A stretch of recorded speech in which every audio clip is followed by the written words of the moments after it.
Welcome back to Gruber Motor Company. I'm Pete Gruber. I'm Mark Schaffner. Good morning to the Gruber Morning Show. And thank you for joining us again today. We've got some talking points we're going to cover with you. And as always, we welcome your questions. We'd like to see where you're coming in from and what platform. We have a picture behind us here today, which is part of our new green screen. And the tradition here had been to use personal pictures that I had taken over the years. I'm pretty proud of my photography, but, I'm humbled. AI does a better job, I realized.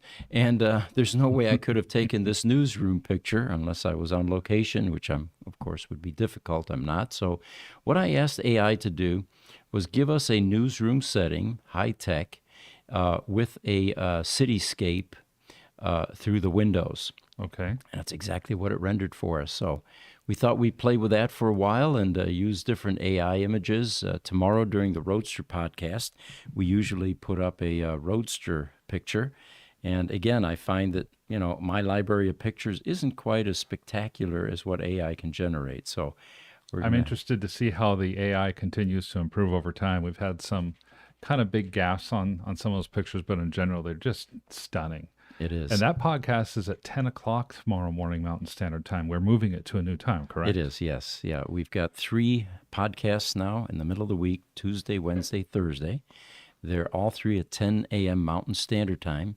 And the middle of the week, Wednesday, is for Roadsters. So, but again, if you don't have a Roadster, it doesn't mean that you can't join us on the channel. And it looks like we've got a couple of people that are already chiming in YouTube. Bion, Danish Genome Institute, says good morning, and thank you for sending us that emails that email, Niles. It was very nice, and those 2 videos that you referenced, both Mark and I watched those. Oh yes, and I already used some of that this morning. Actually, it turns out that in one of the videos that Niles sent us, it was suggesting that you can use ChatGPT-4 to write your prompts for Midjourney so you can get better images. And I tried it, and sure enough, it worked. I thought the video was fascinating. It made me think of, that first video made me think of the experiment that took place a few years back. I believe it was at Google, where 2 different AI platforms began communicating with one another without human intervention, developed their own language, and then ended up getting shut down because of fear from the human side, I think, is more than anything. And what's going to happen?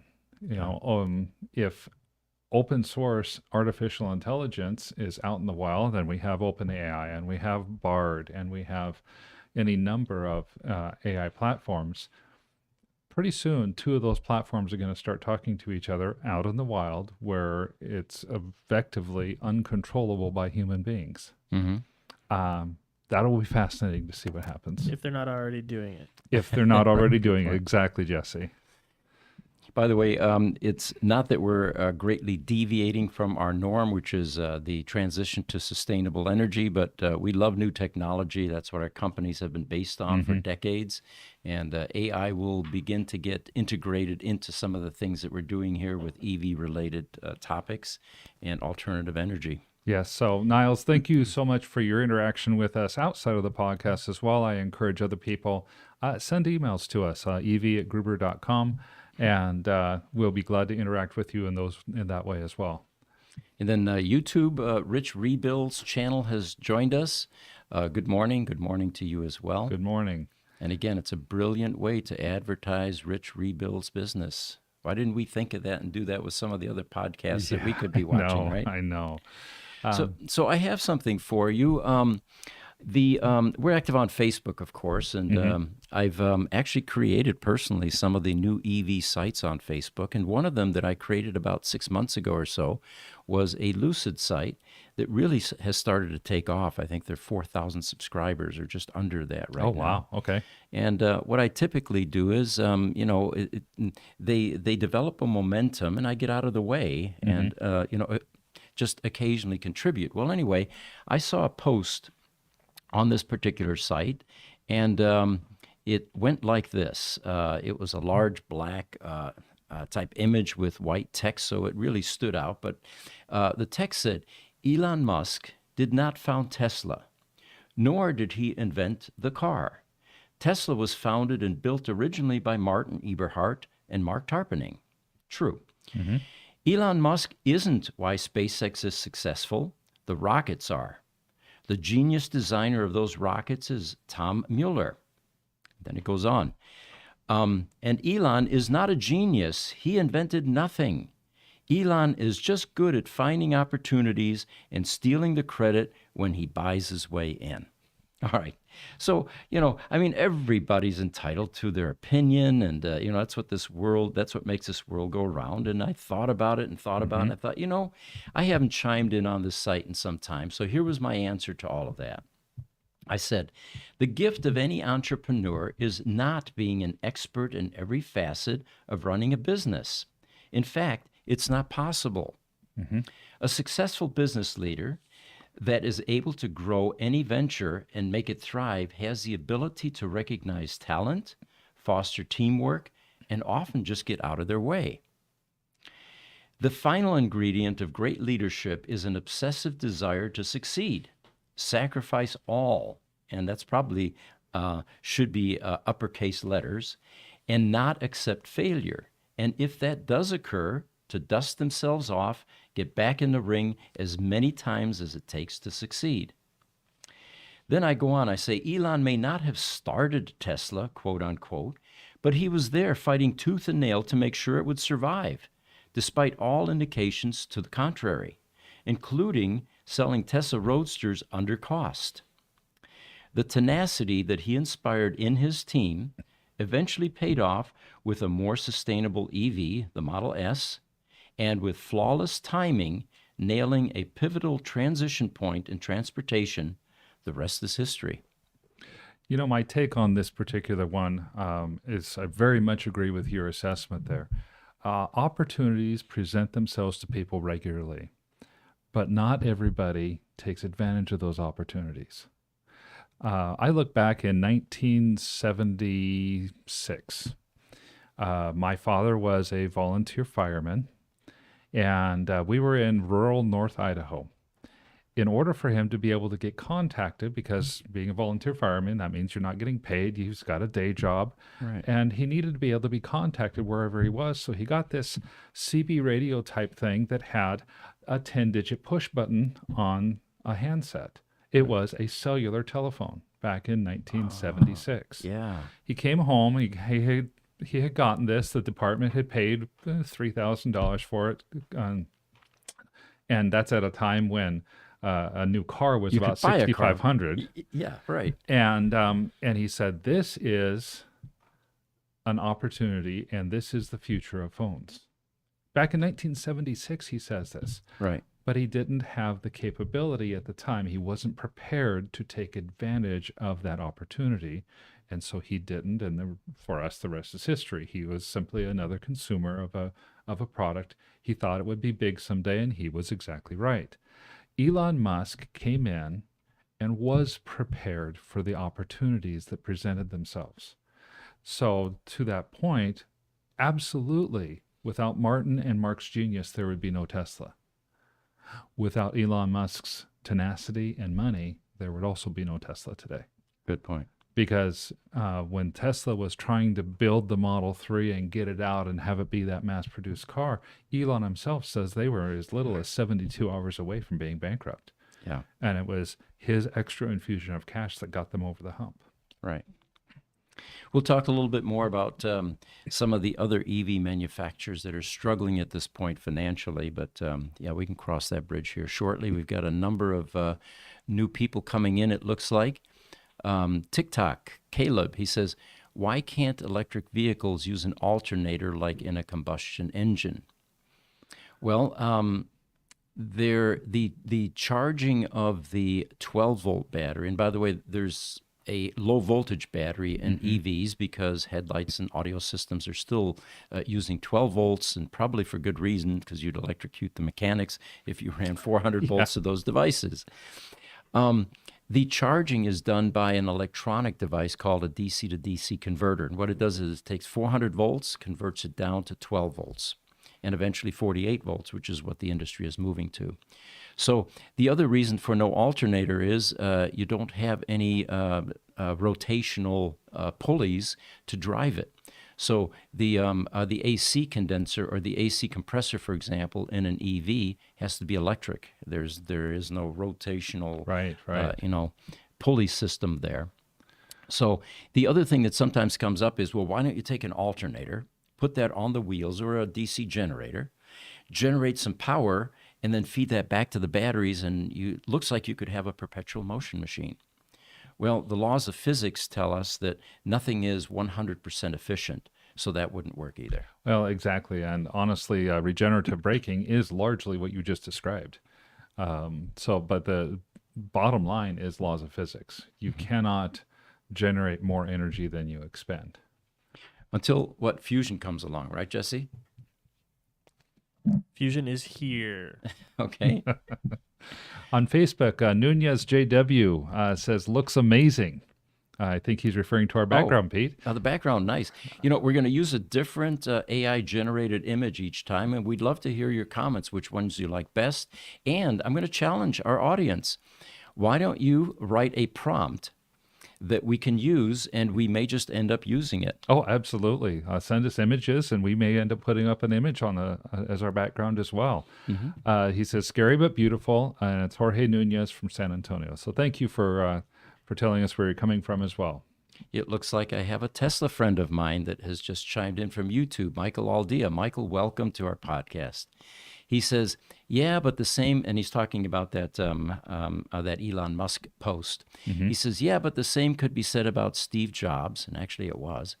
Woz was the product designer in the early days of Apple. Elon and Jobs built companies, not products. That is so true. Good point. And once Apple started to get bigger, the corporate board decided they wanted to be a quote unquote real company, so they kicked Jobs out, only to buy Next Computers 3 years later and bring him back in as chairman of the board. Yeah. There's some magic that happens in companies, and it's like a recipe. It takes a number of ingredients to make something successful. So that's exactly right. Bullionaire on TikTok says Elon is a pitchman. Well, it takes that too. It does. and he's exactly right there. Elon is the one who has sold the vision of so many of these things.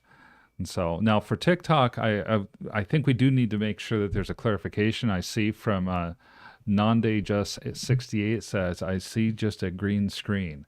On TikTok, that's all you're going to see at this point in time. We're trying to work with the streaming technology that we have, the Restream people, and so far they're not playing nice with TikTok. So we have to send out our TikTok feed on a different channel, and we do not, unfortunately, have the ability to put that picture in the background. For those of you that that may not be aware, we stream on a number of different platforms, and probably about a half a dozen or more. And we are actually improving our TikTok experience, because it used to be that when we had a Zoom guest, TikTok wasn't able to play with that. Right. So last Thursday, we actually had a very interesting gentleman from Germany who repairs Roadsters and other Teslas, and none of our TikTok audience could see them. But just before this podcast, I reminded Mark, and he ordered that cable that we need in order to give the TikTok experience for Zoom calls. So if we have a Zoom call guest this Thursday... Potentially. This is not a known solution yet. All right. Still working on it. We do have to test it still. We're cautiously optimistic, I think is probably a good way to say it. An appropriate caveat by our technical people. I'm just too optimistic at times, I think. It looks like Niles is back from the Danish Genome Institute. He says, bravo, good comment. That's what I find looking back too. In fact, it's not the ideas. Many have those. It's the execution. Absolutely. That's absolutely true. It's that persistence and willingness to get up off the mat. You look at the latest Starship rocket that SpaceX launched. It went up, it went for 4 minutes, and then started doing something kind of weird and blew up. And yet everybody inside of SpaceX has said, hey, let's look at all the successes that we had and all the areas where we can learn so we'll be better next time. Yeah. That's key. I greatly respect that type of attitude. Mark, I actually heard that just clearing the tower was actually their goal. Really? Yeah, Yes, I had heard they that. didn't even care about really, making it into orbit even or any of that stuff. So they went well beyond what they were actually trying to do, I think. I think you're right, Jesse. And I had heard the same thing. The simple fact that they cleared the tower meant that they met all of the goals that they had. They were ecstatic, even though people around them watching from the outside said, "Oh, it was a failure. It didn't do what it was supposed to do." Actually, it did everything it was supposed to do, and then some. Mm-hmm. So, on YouTube, again, watch Rich Rebuild's channel. Tells us for background, the Rich Rebuild's background. Laugh. Well, do us a favor then. If you talk to Rich, which you have admitted you do, tell him to at least give us some boost on his videos and his. He doesn't have a podcast yet, does he? I don't know if he has a podcast yet or not. Yeah. But I'll bet if he joins our podcast, we would put a background up for Rich Rebuild's channel. Rich, there's the offer. We would put up your advertising, your background, and again, if you get wind of this, we would love to have you on our podcast. Those of us that are in this space, the influencers that are in the EV space, when we get together, it creates enormous amounts of synergy. We did that with Sandy Munro, for example, and it was one of the most successful podcasts we've had. Yeah. In fact, people commented. They say, you get a bunch of EV experts together, and it just creates more than the sum of the parts. Yep. Now he has one more comment. I'm going to jump forward to his comment. I think it's an appropriate and funny comment too. He says, "Ironic, you can rebuild a whole roadster, but you can't get a TikTok background screen to work." Touche. That's funny. Yeah. Well, touche. From my IT background, I'm just going to say, not yet. Right, yeah. I would like to point out that this is a technical limitation of TikTok. This is not our fault. I'm going to go ahead and throw TikTok under the bus on this one. Okay. Yeah, it will happen eventually, but we just have some limitations there that are, as Jesse said, outside of our control. All right, guys, I've got a picture if you could pop it up. It's called Charge to 100%. And again, it was one of our viewers that brought this to our attention. Apparently, in the Tesla Model S owner's manual, they recommend that you guys charge your batteries to 100%, which, of course, goes contrary to everything that the industry has been talking about with lithium-ion batteries. Oh, absolutely. So he sent us a copy of the PDF file that has that owner's manual. It's 160 or 170 pages, I think. It's on page 162, and this is what it says. For rear-wheel drive vehicles, Tesla recommends you keep your charge limit to 100%, even for daily use, and you regularly charge your vehicle to 100%.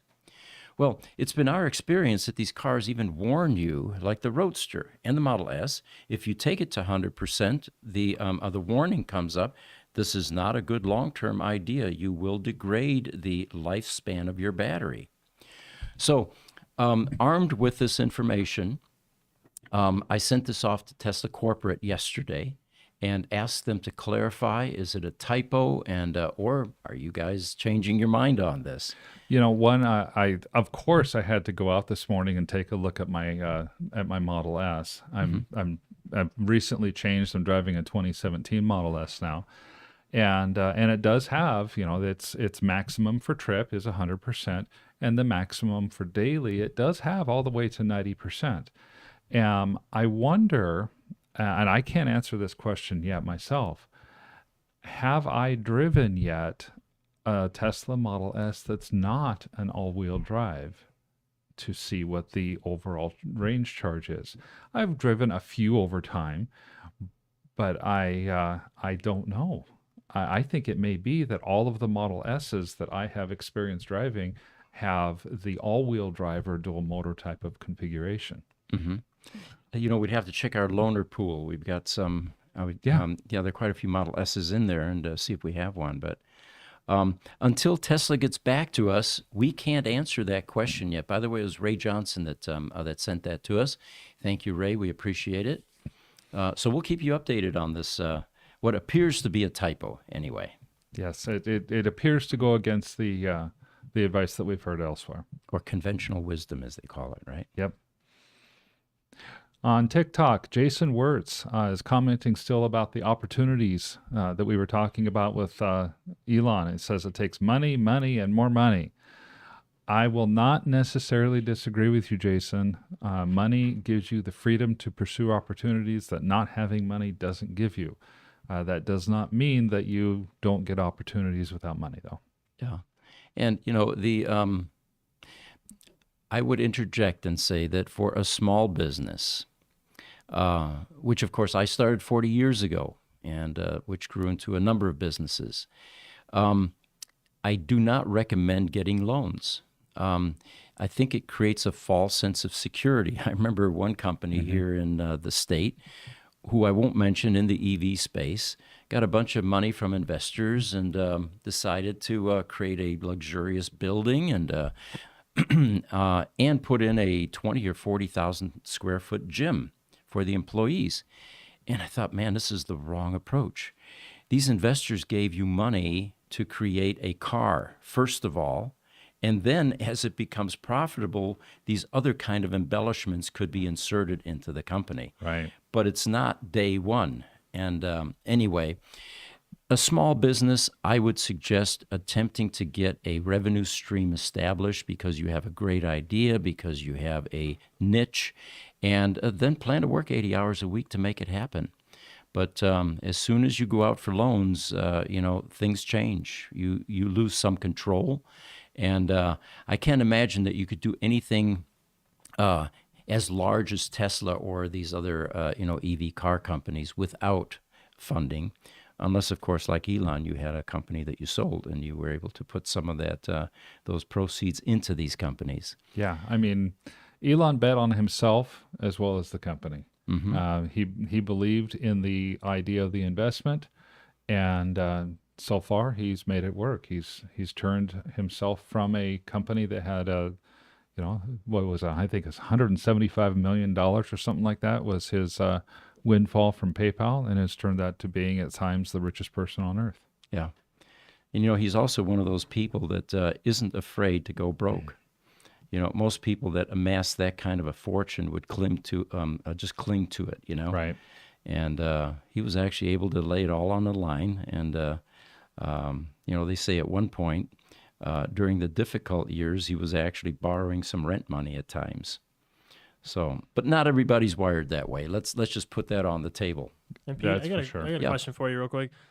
I think you've said in the past that's one of your reasons why you haven't, turned Gruber Motors into like Jiffy Lube, where it's franchising and massive and hundreds of millions of dollars, all that. It's because you want to keep the soul of the company, right? Yeah, I guess we can talk about that a bit. What happens when you go public, for example, you are now beholden to shareholders. You really don't own the company anymore, and you lose a measure of control. My wife works for American Express. Can I say that? Yeah, I think so. Okay. And, at times there are people that have been in the company for 20 years or close to retirement, but their numbers aren't quite there anymore. One woman, for example, got cancer, a year and a half before her retirement. And they scale back their involvement in the company to a degree, and their performance isn't what it used to be. In those big companies, you mentioned soulless companies, it's no longer about human beings, it's about numbers. And they discard them. One of the things that you can do when you're privately held like we are, and we plan to continue to grow on cash flow, and if you manage your finances correctly, you will have cash flow that you can grow on. So you don't have to go out and get loans. We don't expect our salespeople to produce at the same level when they near retirement. As long as they take good care of their customers, they produce enough to make their salaries, and they're not a liability, they get to transition into the next phase of their life without the fear of being fired because their numbers aren't there anymore. That's just one of many examples of what you can do when you still own a company. Well, so the interesting thing is with Elon, he somehow still has quite a bit of control, even though he has shareholders to answer to. So He does. I'm curious how he manages that at multiple multi-billion-dollar company level with external financing. Is it all his investors are somehow aligned with what he wants to do, or how do you think he's achieving it? I don't know, but I think Elon is an overlord. I saw a Barbara Walters interview after he got stung by the SEC for that 420 tweet where the stock market went crazy based on some comment he made in the middle of the night on Twitter. Right. And she asked him, she said, so how do they control your ability to tweet now? Because that was part of the provision, was that the board of directors would review all of his tweets. He says, no one's reviewing my tweets. She, of course, was shocked at that point, right? Anyway, it just went on. Elon, I think, is immune from some of these types of things. And maybe there's a lesson there, Maybe we're too guarded in our approach, but... Well, I think he's built up some immunity by his track record. And that track record, kind of across industries, if you have a really strong track record, you're going to be given latitude by your investors to do what it takes to continue to let the company be successful. Good point. And that's what happened with Stephen Jobs when they actually fired him at one point in time and then realized, ooh, that was a mistake. Yeah. The part of the magic was that personality with all the baggage that came with it. By all means. And yet, at the same time, I would contend that without firing him and putting the processes in place and infrastructure to allow Apple to grow, Apple would never be where it is today. Yeah. It took him his absence for 3 years because he was so anti-process. It took him being out of the way so that they could put the processes in. Then he came back and then realized, wow, these process things are actually working pretty well. And then he went and introduced the iPhone, and the rest is history. So he learned something. He did too. During his hiatus. Yep. So Jay K-Mac on TikTok says, why does the Model S instrument panel delaminate? And is there an approximate cost to fix? There's the plasma leak issue, of course, as well. The screens in these cars are a new phenomena. If you think about it, in the last century, we didn't have TV screens in the cars. Right. And if we did, they would have been CRT-based, which wouldn't have had these problems. Correct. There's a vacuum inside there, With these newer screens, you have touch screens, you have plasma behind them, and they really weren't designed to be in the harsh environments that these cars are subjecting them to. The thing sits in your house. It's, for the majority of the time, temperature controlled, environmentally controlled. It's not in direct sunlight, all of those things. So until we get a better design for that application, which is displaying information in a car, we're going to have to live with some of these weaknesses. The cost to fix really varies. The Roadster has a little 3x3 screen, 3x4 maybe. The Tesla Model S has a 17-inch screen. The 3 has a little slightly different screen.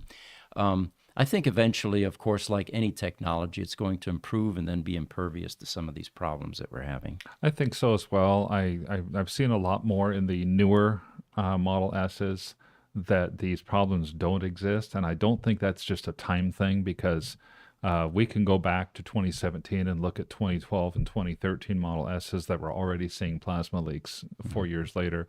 Now we're looking at Model S's that are between 2016 and 2019, and they're just rock solid, and they're 4 to 6 years old.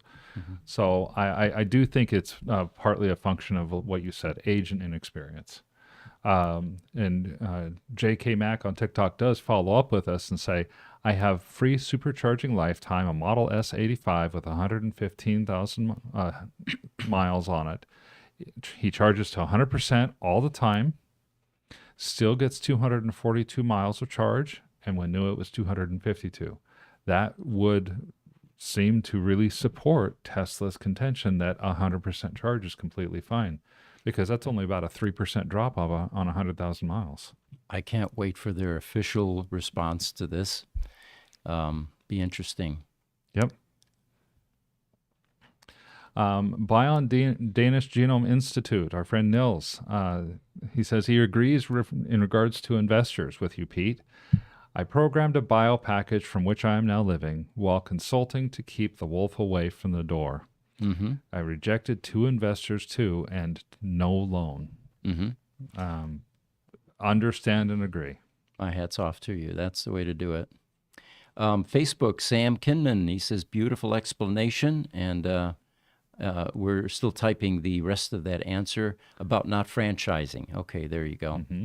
You know, the other reason that we find it very difficult to scale Gruber Motor Company, although we could open anywhere and be successful. You know, the EV are proliferating, and the independent shops are going to pick up all of the out-of-warranty work eventually. Right. Part of the reason for not being able to scale that part of our business is because of a shortage of people. It's too new an industry. No community colleges are cranking out students yet, and even if they were, they would be novices. And we certainly can't use the existing or draw from the existing pool of mechanics that are out there because they have no idea how to go inside a module and repair down a component level, or the firmware issues that you run into, the software issues. Right. So that is part of what is preventing a lot of independents from popping up. But that will change, of course, as as history has proven. And so Sam Kimman, in addition to saying beautiful explanation on Facebook, he says the investors are highly in line with Elon's goals and views. Recently, people have attacked the stock and have tried to ruin it. Yeah, the success definitely creates a lot of credibility. Yeah. And a lot of these investors, of course, have done extremely well with TSLA stock. So they're, I think they're going to be behind the company. It's a different story when the companies aren't successful and investors get skittish and nervous and they're not seeing the return on investment. And, then they by all means. In fact, I think you have a story coming up about our other electric companies, vehicle companies on that. We probably should get into that then, yeah. Yesterday, Lucid dropped 9%. And, of course, it wasn't that high to begin with. It was like $7.50 or something, Yeah, $7. something like But it's down to, closer to 8 maybe at 9%. But it was down to 702 in after hours yesterday. And apparently, here's where... By the way, artificial intelligence helped me create and condense my talking points. So I need to shout out to AI. It's a partner now. You know? It says, Lucid shares fell 9% after steeper quarterly losses and adjusted guidance. Q1 losses hit $780 million, and revenue reached $149 million, missing the analyst's expectation. Now, this is what it's all about. Even if you've got profits, but you miss the analyst's expectation, your stock can tank. Right. It's happened many times. Happens to Tesla all the time. The company plans to produce 10,000 vehicles in 2023, revising earlier guidance. And unfortunately, AI left that out, and I can't tell you what the original guidance was. I can actually. The original guidance is between 10 and 14,000 vehicles. So they're saying that 10,000 is going to be the max. On the conservative side, then. They're going on the conservative side, yep. All right. And then Lucid maintains, now get this, guys, we're worried about this company surviving, $4.1 billion liquidity. That means they've got cash. Yeah. They've got spending money. Now, they're expecting that to last until Q2 of 2024. Well, that's next year. Mm-hmm. So the real question is, can Lucid make a huge difference within a year? Do they have a proven product? Are they going to be able to continue to attract customers? They have a loyal following. So anyway, the CFO now remains optimistic and committed to sustaining the EV future. They are getting ready to launch their Gravity SUV, and the expected launch is 2024. Lucid delivered 1,400 Air sedans in Q1 of this year, which again was below analyst expectations. Right. Analysts were expecting that they would deliver close to 2,000 this quarter because they had built nearly 2,300. Mm-hmm. Just before the podcast, Mark and I were chatting a bit about the other companies that are struggling at this point of their evolution or development. And by the way, Tesla struggled the same way. They did. I mean, here's some of what we were chatting about, Pete. You've got Lucid's losses were pretty close to analysts' expectations, but their top-line revenue was down nearly 25% from what analysts expected. So analysts thought they were going to have around 200 million. They ended up at 150. Fisker has reported just this morning wider than expected losses, and they reported lower revenue than what they thought analysts thought they would have. Nikola has reported expected losses of 43, I think it's 43 cents a share, but the revenue widely missed what analysts thought they would have in revenue. So it's both that top line and bottom line that the analysts are looking for. Rivian is also expected to have wide losses. They're going to report later today. To bottom line, there's a lot of opportunity for growth.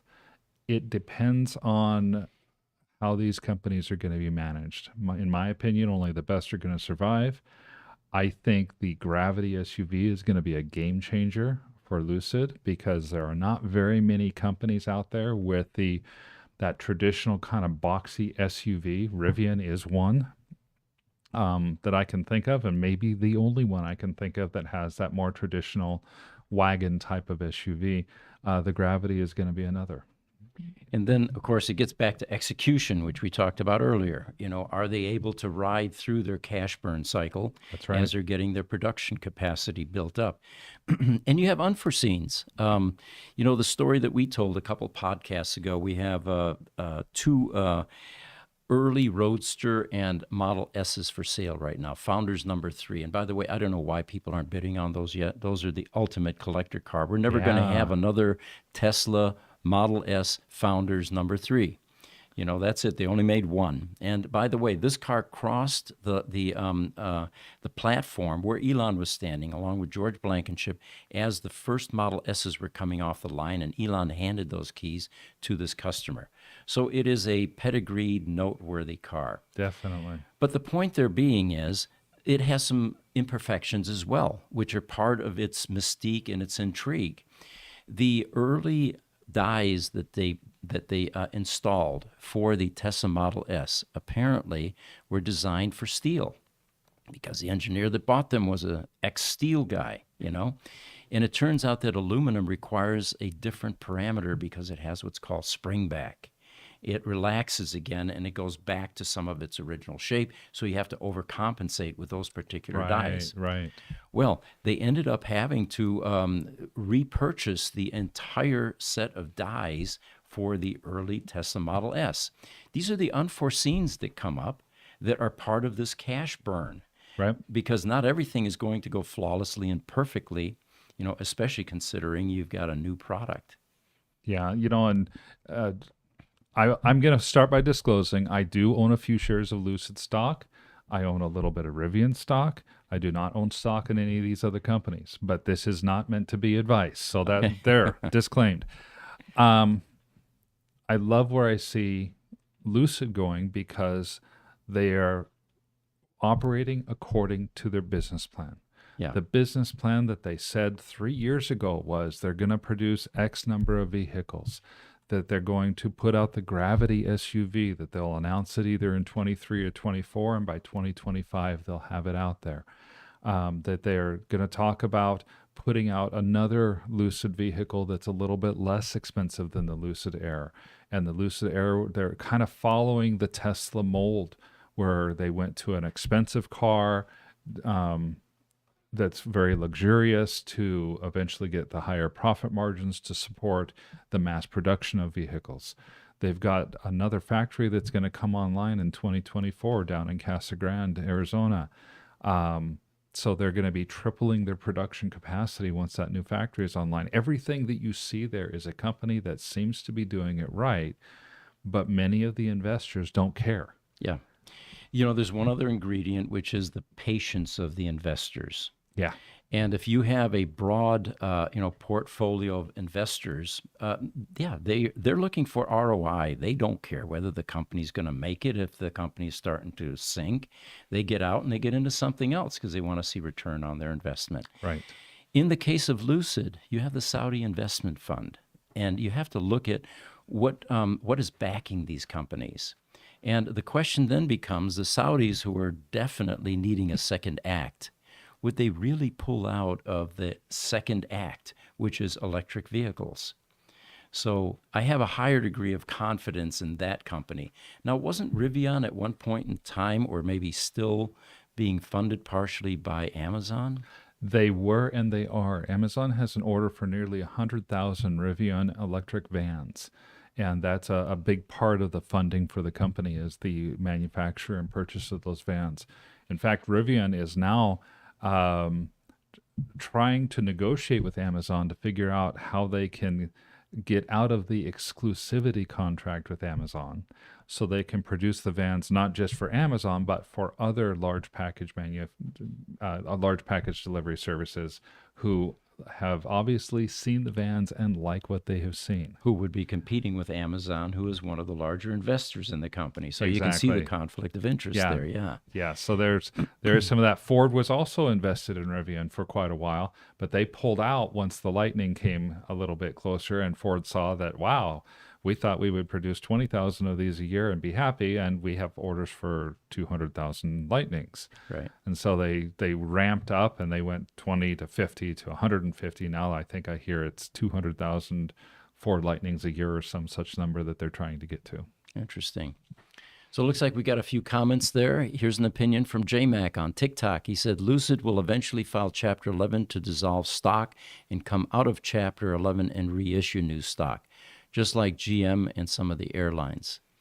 You know, I remember GM. I had them I had the stock in the last century, not during their heyday. It was when they were in the throes of a imminent Chapter 11 filing, and you could literally buy GM stock at that time for under $1. Mm-hmm. So I figured I'll throw some money at it, right? And you know, you're never sure. It's like gambling, right? Sure. You know, it may come back with something. And I remember waking up one morning, going in my E-Trade account and saying, what happened to my GM stock? It was delisted. It was gone. Yeah. So it does happen. It does happen. You know, Ford Motor Company took great pride when all of the, basically all of the domestic motor companies had to get government assistance and file for bankruptcy, and that included GM. And Ford did not. Mm-hmm. And they took great pride in that. I think even to this day, that's part of Ford's culture, that they're very proud that they did not have to take the government assistance that the other places took. It's very much up in the air to be seen whether or not Lucid or any of these other companies are going to be able to survive. I do think it's going to be only the best that survive long term. I personally happen to think that Lucid is one of the better ones and has a better chance for success than some of the others, but I think that the market is growing at a pace where a lot of them are going to have a chance for success. And we want them all to succeed. Just to go on record there. Oh, yes. We have some compelling reasons that it's important to get these fossil fuel burners off the road. And I'm going to get to that here in a second. I've got a news item for you. Here we go. The masthead says almost half the planet is predicted to enter new climate zones by 2100. And essentially what they're saying is that our planet is teetering on the edge of several tipping points that once passed will topple into a cascade of ecological changes. Extreme heat waves, droughts, floods, and storms are becoming more common and more intense. The energy trapped by Earth's atmosphere and oceans are fizzing up like a carbonated soft drink under pressure. That's a sobering thought. Yeah. You know, and that article goes on to say, what is clear, though, is that if we don't act soon to cut emissions, the rates of global warming will continue to accelerate as the decades go by. I thought that was a particularly poignant statement that the author made. And that's honestly, that's one of the main reasons that we're here doing this podcast today, trying to further the cause of electric vehicles, reduce emissions, and have a planet that our grandchildren not only would want to live in, but would be able to live in. But can live in. Yes, good point. You know, I was in Europe 4 or 5 years ago or so, and I found it astonishing that the optimum wine growing regions now is no longer the south of France. It's become England further north. In fact, France is having a difficult time growing wines or grapes at this point. So it's happening much faster than I thought it would. We've got a YouTube comment from Nalvers53, and he says, I'm sorry, Nalvers3, there we go. Where's it 53? Nalver53. He always reminds me it's Revlon spelled backwards with a 53 That's on the right, end. that's Okay, right. there we go. He says, what's your opinion about Atlas Motor Vehicles? They just rebranded as NXU. Not sure how that is pronounced. I wouldn't either. He said they make some fantastic claims about their charging capabilities. You know, we've been trying to hook up with Atlas. They're local. They're right here, maybe they're 30 miles from us for a year or more, and we're not getting any love or any response from them. We'd love to go out there, promote their product, do a video on site, have them on our podcast, have them come here. I can't give you much information, although I do get a weekly email newsletter from them. And, of course, a lot of conjecture about is the company going to make it? Are they solvent? And, you know, all of that, which is what we'd like to dispel by meeting with them. So we're not experts on Atlas at this point and would love to be, but they haven't given us that opportunity. You know, watching some of their videos, I think their concept is fascinating. I really loved their origin story. The CEO of the company talked about having a big lifted pickup truck and a big diesel tank and wanting to be cleaner, but at the same time saying, I'm not ever going to be cleaner if it takes me 3 hours to fill up my tank when I can go to the gas station and in 10 to 15 minutes just fill it up with diesel. Mm-hmm. So the technology that they've talked about is a type of pouch battery that the electrolyte that is in the battery, so that helps to discharge the battery, also is the cooling fluid in the battery. And their claim is they can do 1.2 megawatts of charging. They can charge about 200 or so kilowatts of energy into a battery in about 10 minutes. Mm-hmm. I'd love to learn more about that. I think it's a fantastic claim and definitely proprietary technology. It would be very exciting if it can get out beyond just the concept stage and engineering stage. That puts us into gasoline ice engine fill-up times almost, 5 Yes. minutes, 10 minutes or so. Sure. Yes. Really quick, guys. I just wanted to announce I have to go check on TikTok real quick. Seems like we're having some issues on it. Sure. Okay. Let's do that. And it looks like Sam Kimmin on Facebook. I feel like the same people who said Tesla will never even have a profit now make obscured earning expectations just so they can trash the outcome. Your thoughts? There are a number of types of people on this planet, and the naysayers are there. Yeah. They're offset by those of us that are optimistic and are looking for success. It's there's always a shred of truth in anything, I guess, and Sure. different viewpoints. It's interesting that. Well, take Elon, for example. I'm about to digress here, right? Yeah. His mom said, why don't you guys be nice to my son? He's getting so much, flack from everybody now. And that's part of the penalty you pay for becoming hyper visible like he is. Right. It just comes with the territory, and you have to be prepared for it.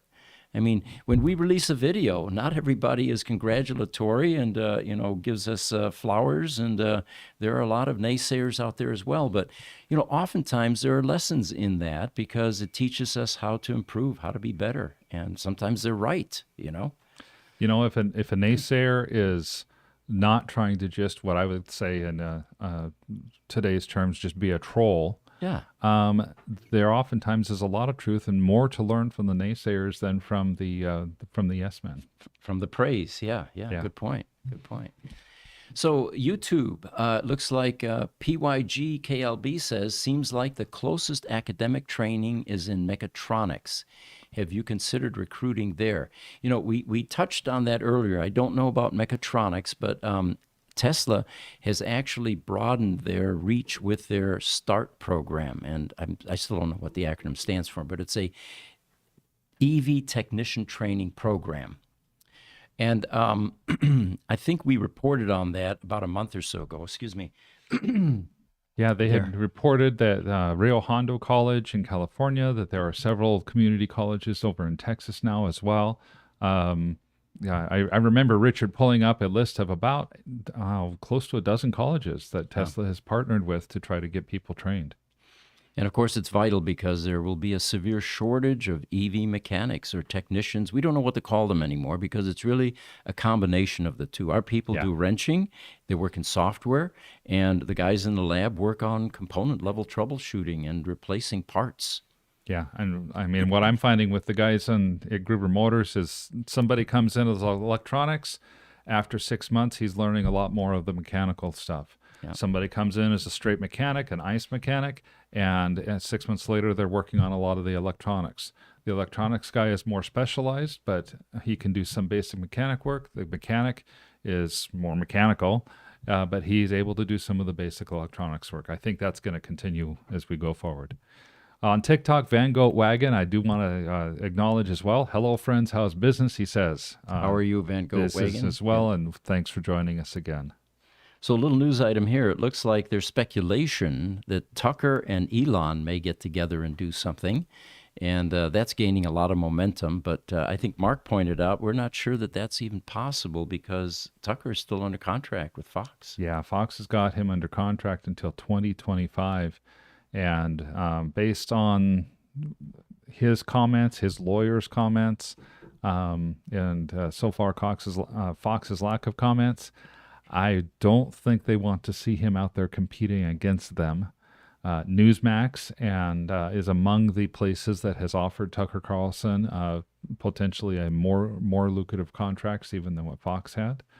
But at this point, that non-compete is holding. I'm sure that there will be some sort of a negotiated settlement in the future for this. So I've got an interesting story for you. My computer just shut down. It's a good thing I went to that because my script is gone now. All right. But anyway, there are a number of pioneers in the EV industry, and not many of them because it hasn't been around really that long. Mm-hmm. But one of them was a gentleman by the name of Jack Rickard. And he was in Missouri, and came from the ISP background. Had a company named Boardwatch, I think it was. My computer was live. I could tell you all this. Yeah. But he made a bit of money there, and then got into electric vehicles well before it was popular. We're talking like 2003 or something like that, and became a pioneer. There's a picture of Jack there. And there he is with an inverter. He's got some Tesla, some batteries behind him. And he began to reuse these batteries for solar applications. And he ran a podcast, EVTV, before YouTube even, and then eventually migrated to YouTube. One of his proteges is Richard Flinke. And the next picture there, guys, will have the both of them. And they used to do, at times, podcasts together. And we'll get that up here in a second. There we are. The gentleman on the left is Jack Rickard, one of the EV pioneers, and then Richard is sitting there on the right. And Jack sadly passed in 2020. He wasn't that old, but he's no longer with us. But his legend lives on. He was developing a number of tools for the EV business. One of them I talked to him about a few years ago. He was making a controller for a Tesla Model S battery that you could actually plug into the CAN portion of the battery, turn it on, charge it remotely, in essence replicating or emulating what the car was doing to control that battery. Wow. He was highly technical. His videos, and they're still out there, by the way, on YouTube, look up EVTV, were very technical. And you literally had to, at times, keep yourself awake because Jack was extremely engineering-oriented, and he would explain it to the minutest detail, but brilliant. Well, Richard, the gentleman on the right there that you saw, wrote a book. It's called Verities of an Electric Mule. And Richard asked me to do a foreword in his book, and he even autographed the copy he sent me. And let me read it to you. He says, "Pete, love your YouTube shorts. You're the Tom Cruise in the EV video world. Appreciate your support, Richard Flinke." And by the way, that's not the first time I've heard that. I'm being two different attachments. One was, "You are the Bob Ross of the EV world." Do you remember the guy with the big pro that who patiently walked you through all of the techniques when putting paint daubs on a canvas to replicate leaves or whatever it was? And the other one is Tom Cruise. So, but anyway, I wrote a nice foreword for his book, which will be released in June. Richard spent 11 years with Jack.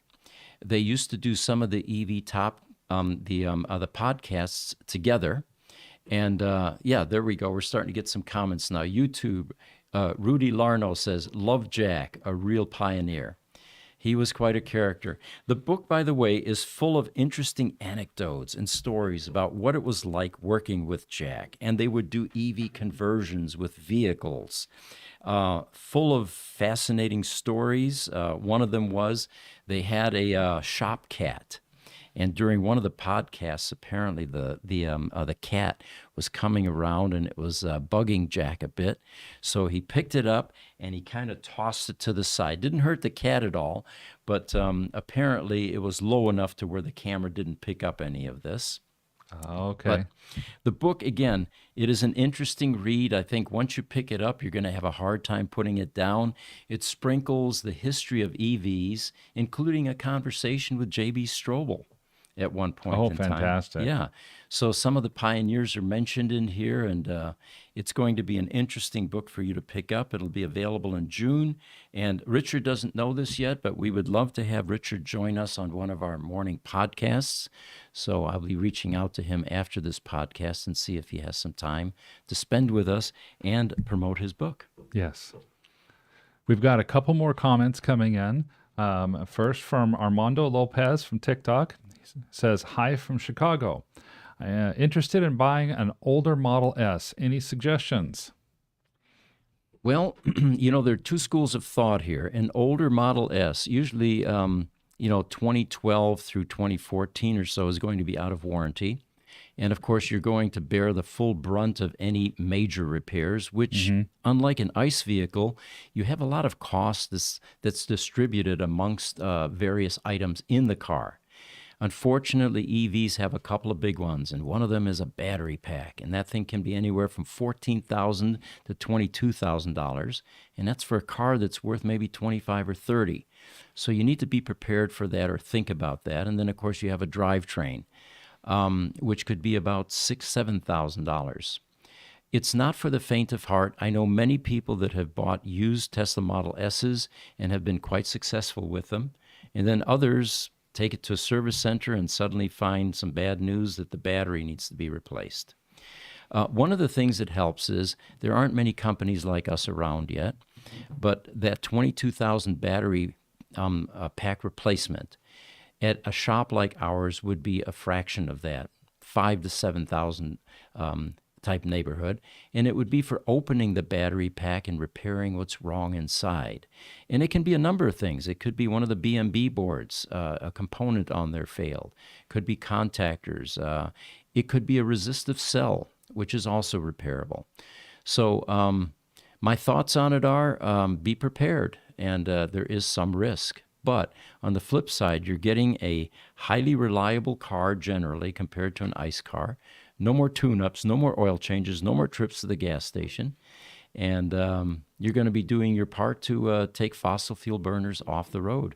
I think the biggest piece of advice I would say to anybody looking at buying a used EV is think a lot less about the miles and a lot more about the age. You were just talking about electronics tend to age over time because of the nature of heat.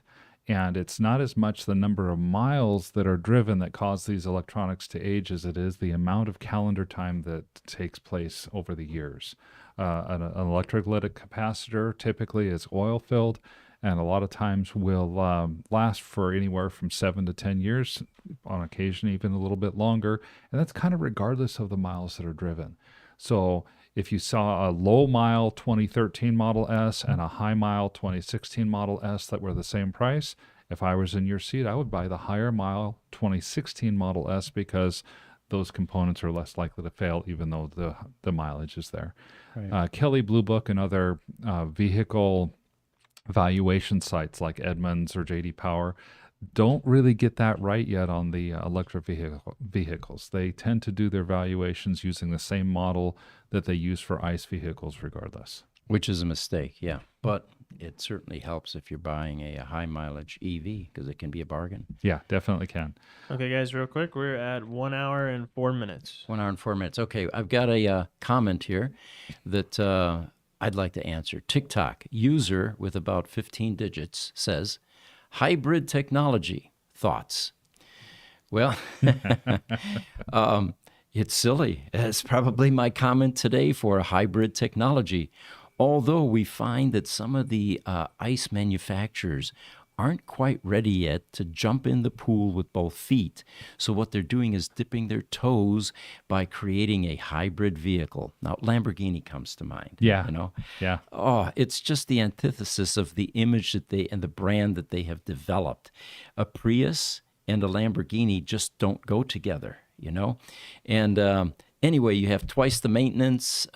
You've got no performance gains really because there's a finite amount of space in the car. And if you're going to jam an ICE engine in there, and you know the hybrid drivetrain, and then the battery and the electric motors, it's expensive and it's not necessary. My suggestion would be is grow some and go 100% EV. Yeah, with hybrid technology, you get the seeming advantages of being able to, fuel up with gasoline, as well as the electric battery for the quick starts and stuff. The reality, though, is the disadvantages that you get are from both as well. You get the expensive repairs potential with a battery that goes bad over time, along with all of the maintenance and stuff that you have on an ICE vehicle. And those maintenance costs on the ICE side of it, your combustion engine side of it, aren't really changing. They're the same whether you have all of that electric technology in the car or not. So I think it's much more that you're getting the worst of both worlds than that you're getting the best. TikTok, Scott Korber says, I definitely thought that was Howie Mandel at first.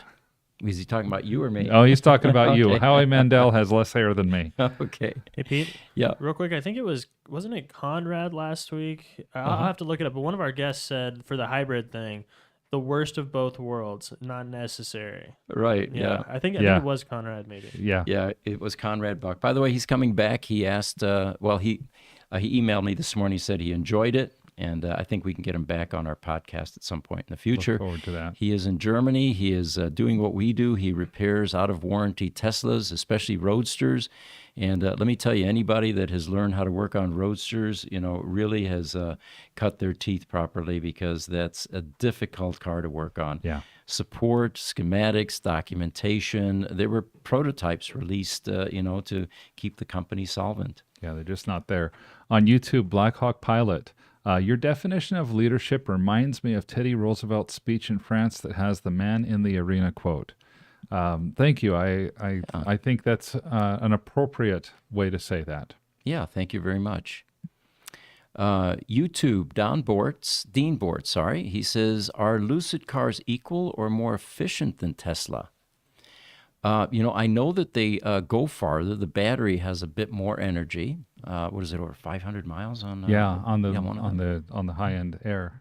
And in terms of comparisons, it's a different car in many ways, but it's a luxury EV, and you get both camps. Generally people that get Lucids that have owned Teslas are very impressed and oftentimes happier with the Lucid than they were with the Tesla. Mm-hmm. There's some advantages, some differences that they seem to enjoy. J.K. Mack on TikTok asks us, he replaced my 12 volt 5 years ago or 84K miles ago. If you remember, he owns that Model S that has 115,000 miles on it. Is that unusual? Should it be replaced or wait? We're talking about, let's see, where are we here? Um, Oh, there we go. Okay. So 5 years ago, wow, you've got a lot of mileage out of that. Was it a lithium battery or a lead acid battery? AGM, absorbing glass mat. Yeah, because what we've been finding on the Model Yeah. S's is typically the 12-volt subsystem, the low voltage system, that battery usually only lasts a couple of years. Right. Yeah. And especially here in Phoenix, Arizona, when you have intense heat, when it's 115 outside, I used to drive muscle cars that had headers. And at night, you could actually see them glowing cherry red when you got on the car, when you open up the hood. But with that amount of intense heat under your hood, the 12-volt batteries would last maybe a year or so because they were basically boiling. Now, EVs are, of course, much better. You don't have heat-generating devices like that, but still, it does get warm underneath that hood. So our 12-volt batteries will not last as long as other areas of the country. But I think you're doing pretty good if it was 5 years. Yeah, I'm thinking that's actually kind of unusual to a good sense. Yeah. We have a comment from YouTube. Michael Aldea is back with us again. And by the way, let me introduce Michael a little bit more. Michael was one of the godfathers at Tesla with the Roadster battery. He's responsible. I found out just the other day, Michael, you made a comment that the marks on the batteries were color-coded. And I'd like to get more information. And there was a picture of a Roadster battery that had Michael's signature on it. He had worked on it. Oh, So nice. it's kind of rewarding to see your autograph on those. So Michael is definitely a battery expert. What he's saying is that LFP batteries can be charged to 100%. Lithium ion should be charged to 90% for daily driving. And that's exactly the mantra that we have been hearing, even 80%, for example. So we're not sure what that Tesla document is talking about, but we're going to report back to you as soon as I get some information back from Tesla. It definitely appears to be a typo because everything else that we have been aware of and been preaching goes contrary to that statement made in that document. Lightning Rod from YouTube is back and says, hello from Thunder Bay. What do you think of the Amprius battery systems as displayed by Munro and Company the other day? I think Jesse saw the whole video. Did you not, Jess? They were just doing a tour of the facility. They didn't go into super technical detail. I mean, they did a little bit, but as far as I understand it, the video ends with the CEO and one of the main people at Amprius basically saying they're now moving into production. So we're going to see these in the near future, but they're not quite there yet. Mm-hmm. Okay. I think it's an intriguing and kind of exciting development if, in fact, it can come to fruition. Because, goodness sakes, they were talking about 500 watts per kilo. Mm-hmm. That's so incredibly energy dense compared to what lithium-ion batteries do today. We'll definitely be keeping an eye on that one. And then, of course, there's all those other battery technologies that are emerging. The sodium battery, the aqueous battery, the graphene battery, which is surprising to me. Those of you that saw 60 Minutes Sunday, there was a segment done with Scott Pelley where they were talking about a lithium mining effort now that is being developed in the Salton Sea area in California. Mm-hmm. And they're currently taking advantage of some geothermal activity in that region, generating electricity actually from drilling down a mile or so and bringing up hot slurry or sludge. This sludge apparently has high concentrations of lithium. And rather than pump it back down into the ground when they're done extracting the heat for geothermal, generation, they're going to put it through some membranes and extract the lithium. And apparently Stellantis has taken a large position in developing a factory that, and also on contract to buy all of this lithium because the EV manufacturers now are beginning to realize that there is a shortage of lithium, which I thought was being alleviated. In an earlier podcast, we thought that production had ramped up. But my whole point in saying all of this stuff is, with these new emerging battery technologies, I'm surprised that lithium mining is still of interest to any of the manufacturers, considering we're starting to head in some different directions. I understand that. I think lithium is still going to play a big part in our future, though, because for that element, I recently saw an article talking about ways to either make the lithium last longer or to mix lithium with some of these other salts. And there's one article was Dutch professor Marmits Wagemaker produced a compound that had 5 salts, including a lithium salt, that made batteries that would hold charge longer and be able to go through 2 to 3 times as many charge cycles.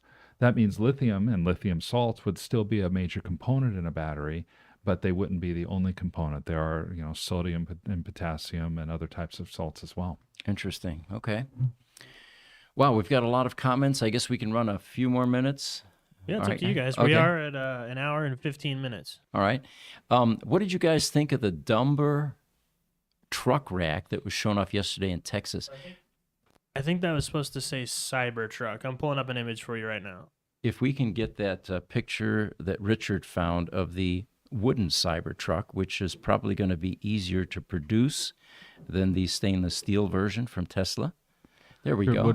So this is the rack that they're talking about on the okay. back of it that they did at the groundbreaking ceremony yesterday. I see. Okay. Kind of. Now, what groundbreaking was this, guys? This was Tesla's new lithium refining plant in Texas. Oh, that's a whole nother thing that we could talk about. Yeah, Elon was standing there with a shovel. The governor was standing there, and they're breaking ground to do lithium mining in Texas, which, of course, is going to be a whole lot closer to the plant. Don't have to bring it in from Bolivia. I think Lightning Rod has just come up with a great comment from YouTube when it comes to lithium in your comment, Pete. He says, there is no shortage of lithium. There is a shortage of lithium processing. And what they're talking about with the Salton Sea is lithium processing. The bottom of the dead wells in is rich in lithium, for instance, and a Canadian company has the current pilot project. That's a great point, Lightning Rod. I think that's something that we don't always remember. Okay, I've got the other Cybertruck image. All right. There we go. There we go. There's a Cybertruck for the rednecks in our I audience. think this one's more within my budget. Okay, there you go, Rickard. Yeah. Yeah, that's the Cybertruck that's going to be within my budget as well, probably. At night with lousy lighting, it could almost pass for that, couldn't it? I mean, painted silver maybe. Yeah, almost. I could see it. All right. Let's see what other questions we have here. Let's see. Well, we have another one from Lightning Rod. He says, when I see their vapor deposition systems, I see solar panels on top of battery cells. I think this is regarding the Amprius batteries. Instead of 500 watts per square meter, I see 2,500 watt hours per square meter. That's a good point. I think Amprius is an exciting technology and is part of the future where we're going. Yeah. And you have to wonder, where do they come from? These companies just sometimes come out of the woodwork. Of course, they may have been operating for years without any visibility, but they're definitely visible now. And, the Munro team does a good job of bringing these companies to the forefront, don't they? Yes. Now, Nunez JW on Facebook agrees with our hybrid technology idea. He says, the only hybrid technology I loved was 7 of 9. Okay. 7 of 9 happens to be from Star Trek. It's a Star Trek reference. There we go. Okay. She was a Borg character. Good character. Good character, yes. We haven't even gotten into the hydrogen yet, and we'll probably skip that because we're out of time. But that's probably another one of those in that category. Definitely. And then the Bion Danish Genome Institute. Isn't battery density directly proportional with lithium content? I'm not sure right offhand. Yeah. You are probably right there. Yep. Niles, you're very technical, and you sometimes stretch the limits of our understanding, but that's why we like you on this show.